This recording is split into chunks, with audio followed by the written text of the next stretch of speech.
parallel to the generator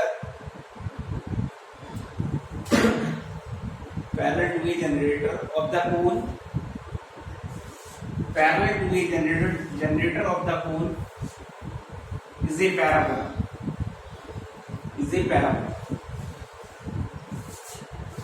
कैसे सुनिए, जैसे हमारा आइसक्रीम कोन है, आपको प्रॉपर बताऊं, जैसे हम मैंगोज काटते हैं, स्लाइस करते नहीं करते हैं, लेटा के स्लाइस बना हुआ, ऐसे ही कोन को हमने कैसे काटा, उसको जिस तरह से काटा, बेस आप जनरेटर के पैरेलल काटोगे तो इस तरह से एक शेप बनेगी नहीं बनेगी, जो किस तरह की शेप होगी अपने आप में पैराबोला भी नहीं होगी। तो किसके पैरेलल हम काट रहे हैं इसको, जनरेटर के पैरेलल काट रहे हैं, समझ रहे हैं, ये जनरेटर है।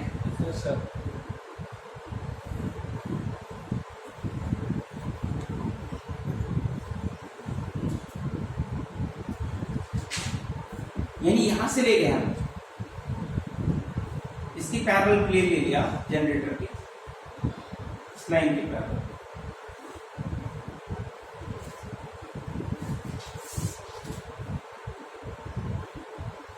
तो ये इस तरह से एक शेप आएगी ना, बोलो, इस तरह शेप देगा। प्रैक्टिकली समझिए, आप उसको लिटा के काटिए आराम से चाकू से, है ना, स्लाइस नहीं बनाते हम, तो ये ऐसे काटा हमने, ऐसे, है ना, तो इस तरह से ये जाएगा, तो क्या बनेगा ये आपका, ये किस टाइप की शेप हो गई आपकी, पैराबोला। यानी कि जब हम प्लेन्स को काटे और किसके जनरेटर के पैरेलल इसको काटेंगे राइट सर्कुलर कोन को, तो हमारा पैराबोला बनेगा। This is generator.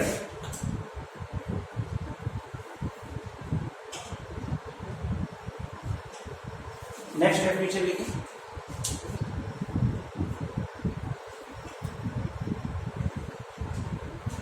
Section of the right circular cone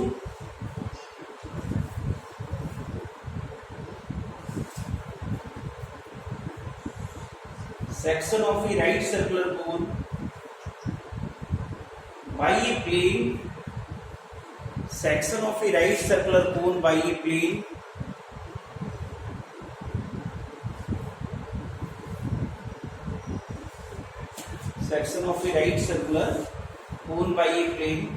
neither parallel to any generator,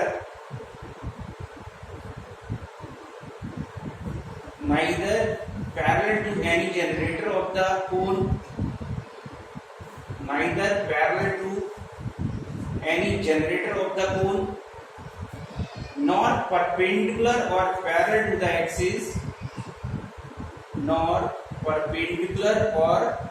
parallel to the axis, generator of the cone, nor perpendicular or parallel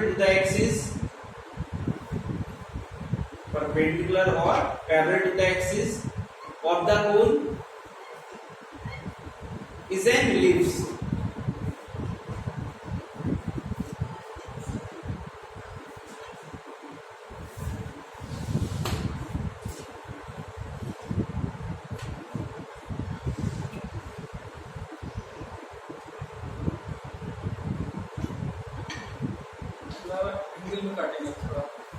थोड़ा style में काटेंगे, perpendicular को पहला वाले के बोल सकते हैं, हाँ वो होंगे,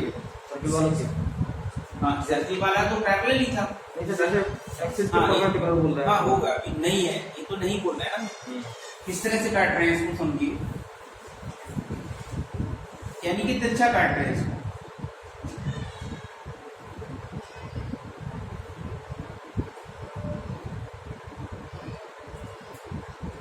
यानी कि इस तरह से काटा,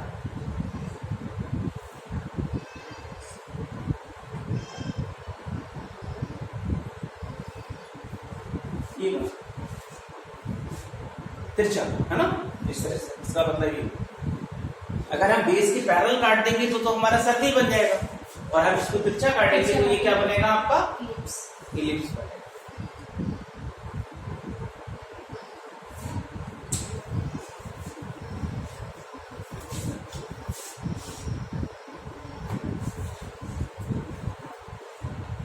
लास्ट पॉइंट लिखिए बस,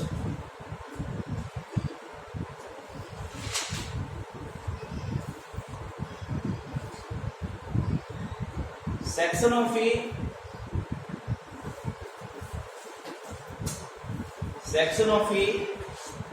double right circular cone, section of a double right circular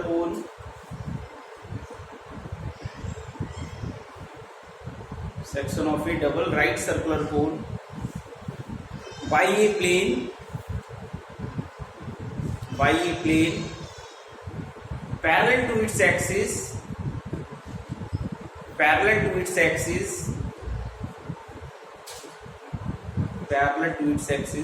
is a hyperbola. Parallel to its axis is a hyperbola.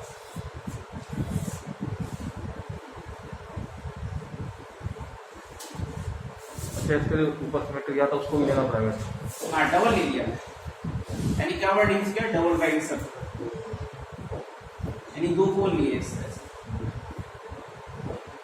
W कह सकते हो आप।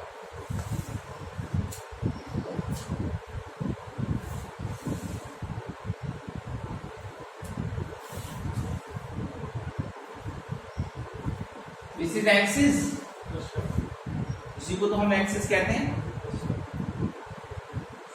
This is axis. अब एक्सिस की पैरेलल काट दो आप, एक्सिस की पैरेलल काट दोगे प्लेन से,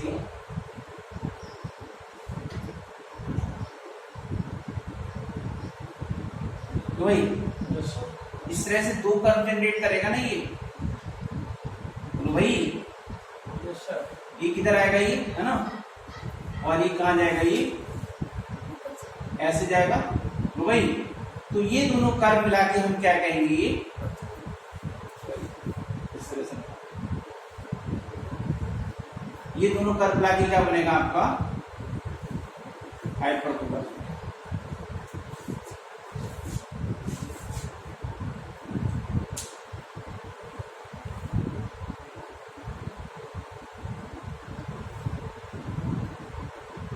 यानी दो आइसक्रीम कोन लिटा के और चाकू से काट दो, स्लाइस बनाओ, एक तरफ बनाओ, एक इधर बनाओ, है ना, तो दोनों को मिला के जो हम कर्व कहेंगे that is called hyperbola.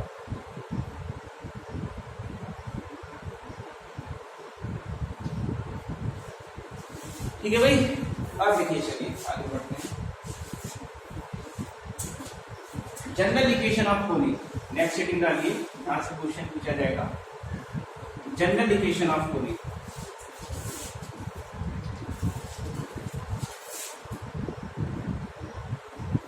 General equation of conic कहें और general equation of second degree,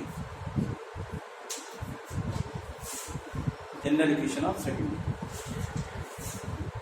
देखो जनरल इक्वेशन ऑफ कोनिक बनी कैसे, फिर से समझाता हूं। अभी आपने एक फिक्स पॉइंट लिया था, बोलो भाई, और एक फिक्स स्ट्रेट लाइन थी, उसी के बारे में कोनिक की डेफिनेशन क्या लिखी थी आपने, कि एक फिक्स पॉइंट से डिस्टेंस और एक फिक्स स्ट्रेट लाइन से डिस्टेंस का रेशियो क्या था, कांस्टेंट था, उसको आप कोनिक कहते थे। लो भाई यानी कैसे, समझा दूं थोड़ा। आपने अभी ये कहा था कि इस पॉइंट से बना कर्व कोनिक कहलाता है जिसकी एक फिक्स पॉइंट से डिस्टेंस और एक फिक्स्ड पॉइंट से और एक फिक्स स्ट्रेट लाइन से डिस्टेंस का रेशियो कांस्टेंट था। यानी आपने ये पढ़ा था कि PS अपॉन PM क्या है, वो कांस्टेंट, यानी E माना था आपने, यानी PS किसके इक्वल हो गया था, PM माना। S फिक्स पॉइंट है, इसको मैंने अल्फा बीटा कह दिया।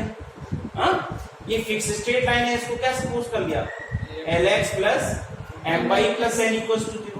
तो हम यहाँ डाल के बना सकते हैं इसे। लो PS निकालोगे तो ये क्या बनेगा, अंडर रूट कितना, x माइनस अल्फा का होल स्क्वायर प्लस कितना y माइनस बीटा का whole square, E times of PM क्या निकालोगे, परपेंडिकुलर डिस्टेंस इस पॉइंट से इस लाइन पे, तो क्या आती है वो, मॉड ऑफ LX प्लस कितना My plus N upon under root कितना L square plus M square, इस तरह से बनेगा। अब इसका आप स्क्वायर कर देंगे दोनों तरफ से, कौन कौन सी टर्म मिलेगी आपको, एक्स स्क्वायर की टर्म मिलेगी, बोलो, वाई स्क्वायर की टर्म मिलेगी, एक्स इंटू वाई की टर्म मिलेगी, एक्स की टर्म मिलेगी, वाई की टर्म मिलेगी, और क्या मिलेगा, कांस्टेंट मिलेगा। तो उन सबको हम सिंबल दे देंगे। तो ये यहाँ से जो इक्वेशन बनाएंगे उस इक्वेशन को कुछ स्टैंडर्ड सिंबल में लिखें तो तो हम क्या कहेंगे, जनरल इक्वेशन ऑफ यूनिट किसे कहते हैं, ax² बनेगी, यहीं से है, फॉर्मेट यही है। इक्वेशन क्या बनेगी, ax² प्लस कितना 2hxy, यानी कि x² की टर्म आई, yxy भी आई, और b y² प्लस कितना 2gx प्लस कितना 2fy प्लस कितना c। इसको कहते हैं जनरल इक्वेशन ऑफ, है यहीं से इसका फॉर्मेशन। बट हम पूरी कहानी नहीं लिखेंगे, हमने डायरेक्ट फॉर्मेट बनाया। The general equation of unit क्या होगी, दिस।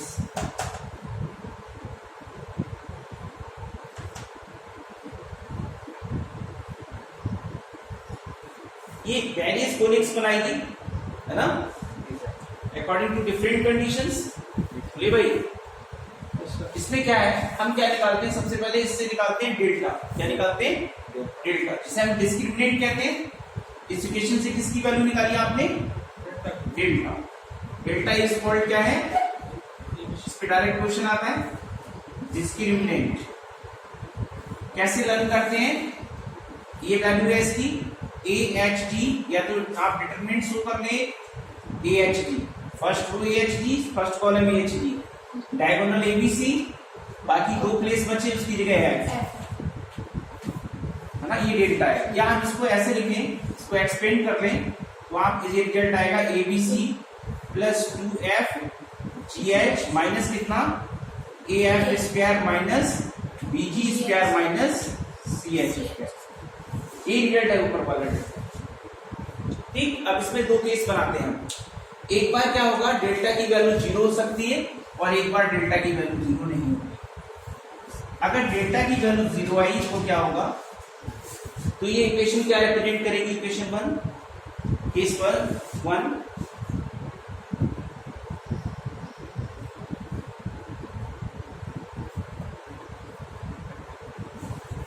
अगर हम ये कह दें, यस, केस फर्स्ट हमने क्या कहा, इफ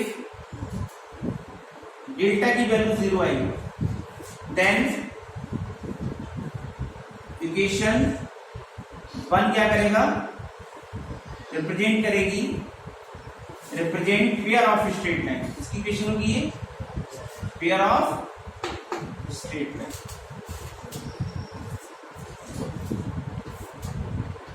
और इसमें भी सब कंडीशंस है आपकी, पढ़ी थी आपने, H² में पढ़ा नहीं था, ऑल्सो आपने ये पढ़ा था कि अगर डेल्टा 0 है, ये तो 0 हो गया पेयर ऑफ स्ट्रेट लाइन, और उसमें भी क्या हो गया कि H² की वैल्यू क्या है, ग्रेटर देन AB, क्या होंगी, lines are real and distinct. अरे पेयर ऑफ स्ट्रेट लाइन कैसी कहलाएंगी, रियल एंड डिस्टिंक्ट। क्या लिखोगे, pair of straight line are lines are real and distinct, अलग अलग। मतलब डेल्टा 0 है, साथ में ये भी आ रहा है, तो हम लाइन को क्या कहेंगे, रियल एंड डिस्टिंक्ट। फिर हमने पढ़ा था H² इक्वल टू AB हो जाए, मतलब डेल्टा तो 0 है ही है, और साथ में H² इक्वल टू AB है, तो क्या था, then the lines are parallel. Line कैसी होंगी, वो पैरेलल होगी, है ना। The lines will be coincident या parallel. Then lines are क्या होंगी, parallel।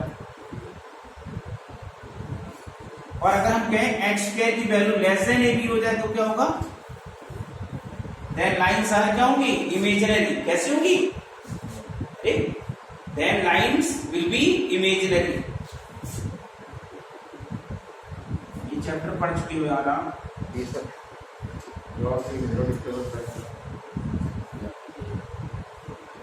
सब बी के ऊपर डिपेंड रहा था, लेस देन 0 ग्रेटर देन 0 उसी के हिसाब से बन रहा था। अब डेल्टा की वैल्यू एक बार 0 आई तो आपका pair of straight line represent कर दिया। अब हम क्या करेंगे, इसमें डेल्टा की वैल्यू 0 नहीं आ रही तो क्या होगा, तो उसमें इलिप्स पैराबोला, हाँ, तो कर्व बनेंगे, इलिप्स पैराबोला और हाइपरबोला की बात करेंगे, तो क्या बनेगा, ये इक्वेशन 1 क्या बनाएगी, इलिप्स की इक्वेशन भी होगी, पैराबोला की भी होगी। किस तरह से,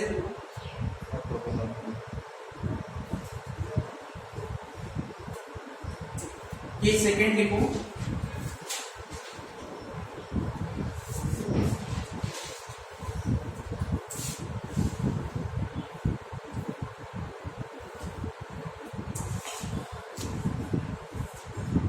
सेकेंड डायरेक्टली बना सकते हैं ना, पैराबोला के लिए लिख देता हूं, अलग अलग पॉइंट्स लिखा देते हैं ना। पहले लिखो पैराबोला, उसके बाद यहां डाल दो क्या, इलिप्स, फिर क्या डाल दो, हाइपरबोला, और एक फिर डाल दो रेक्टेंगुलर हाइपरबोला। रेक्टेंगुलर हाइपरबोला या इक्विलेटरल हाइपरबोला। नेक्स्ट डालो रेक्टेंगुलर हाइपरबोला। सर्कल को तो ऑलरेडी हम पढ़ चुके हैं, बार बार है ना। सर्कल तो सबको पता ही है यार, वो तो सबको पता है, इतना तो पता ही कर लो, बार बार लिखना है ना। जो चीज नहीं पड़ी उसके बारे में बात। पैराबोला में क्या होगा, देखो इन सबके केसेस में डेल्टा की वैल्यू 0 आएगी। डेल्टा क्या होगा, 0। डेल्टा का मतलब अभी जो निकाला डिस्क्रिमिनेंट, यानी किसकी वैल्यू, अरे डेल्टा भी आपने बताया था, डेल्टा इक्वल्स टू क्या था, ABC plus 2FGH minus AF square, नहीं 0 नहीं आएगी, BG square minus CH square, इसकी वैल्यू 0 नहीं आएगी। क्या नहीं आएगी, इन सारे केसेस में ये 0 नहीं होगा। H स्क्वायर की वैल्यू क्या है, डेल्टा की वैल्यू 0 नहीं है, और H स्क्वायर बराबर AB आ गया। डेल्टा 0 नहीं आया और H स्क्वायर किसके बराबर है, AB के बराबर है, तो कौन सा कर्व जनरेट करेगा इक्वेशन 1, और इसकी इसेंट्रिसिटी कितनी होती है, 1। ये भी लिख दो। इलिप्स कब होगा, जब आपका डेल्टा 0 होगा नहीं तो भाई, और H स्क्वायर की वैल्यू क्या होगी, लेस देन AB, यानी E की वैल्यू किसके बीच लाई करेगी, 0 और 1। हाइपरबोला कब जनरेट करेगा, ये डेल्टा 0 नहीं होगा और H स्क्वायर बड़ा हो जाएगा किससे, AB से, और E की वैल्यू किस क्या होती है, 1 से ज्यादा। रेक्टेंगुलर हाइपरबोला कब बताएगा, ये डेल्टा की वैल्यू आपकी 0 नहीं आई और H स्क्वायर क्या है, ग्रेटर देन किससे आ गया, AB का, और साथ में क्या आया, A plus B equal to, sorry A equals to, A plus B equals to, यानी coefficient of X square plus coefficient of Y square 0 आ रहा है, तब आपका रेक्टेंगुलर है। ये बात समझ गए। ये कहानी किसके लिए हुई थी इतनी, कोनिक के लिए। किसके लिए हुई थी, कोनिक के लिए बात कर रहे थे।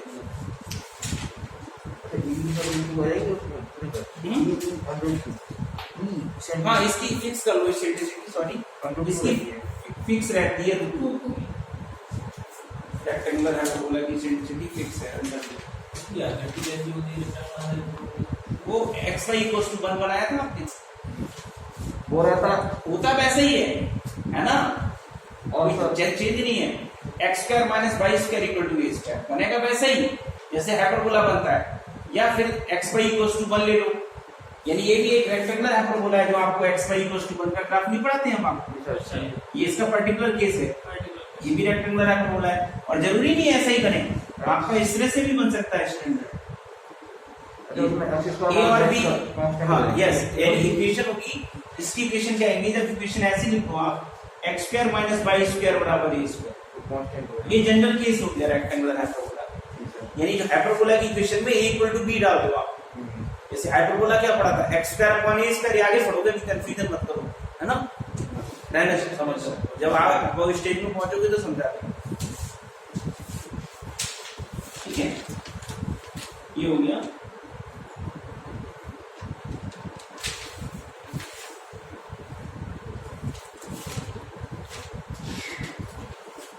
अब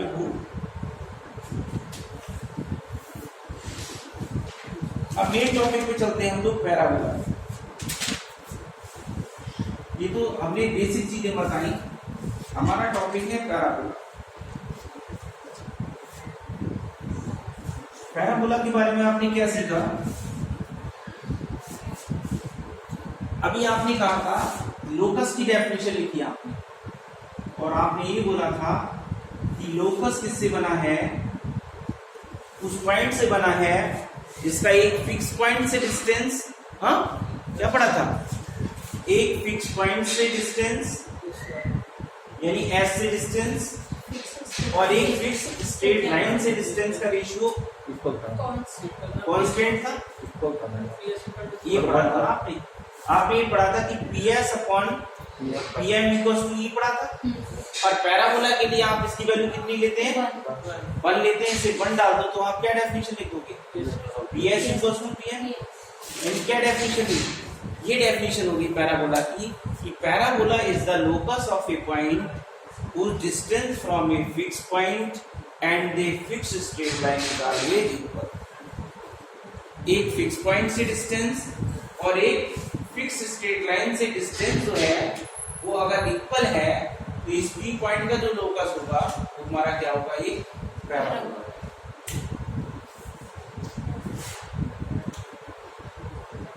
लिखो definition.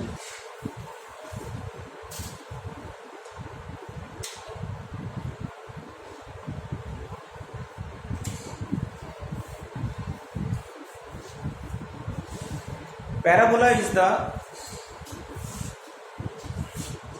locus of a point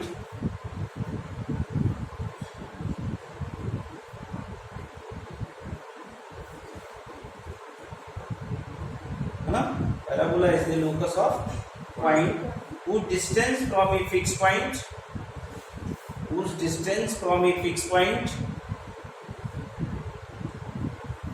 लेकिन क्या लिखोगे? फिक्स पॉइंट क्या थी? फिक्स पॉइंट को क्या नाम देते हैं हम लोग? Focus.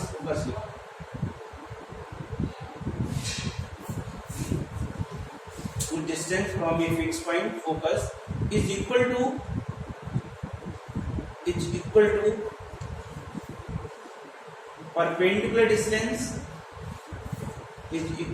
perpendicular distance from a fixed straight line।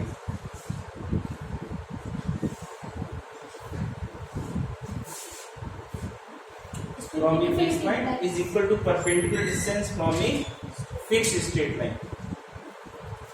और फिक्स स्ट्रेट लाइन का क्या नाम दिया आपने? अभी वो तो दे रहा है, अभी नहीं। 16 ले आए।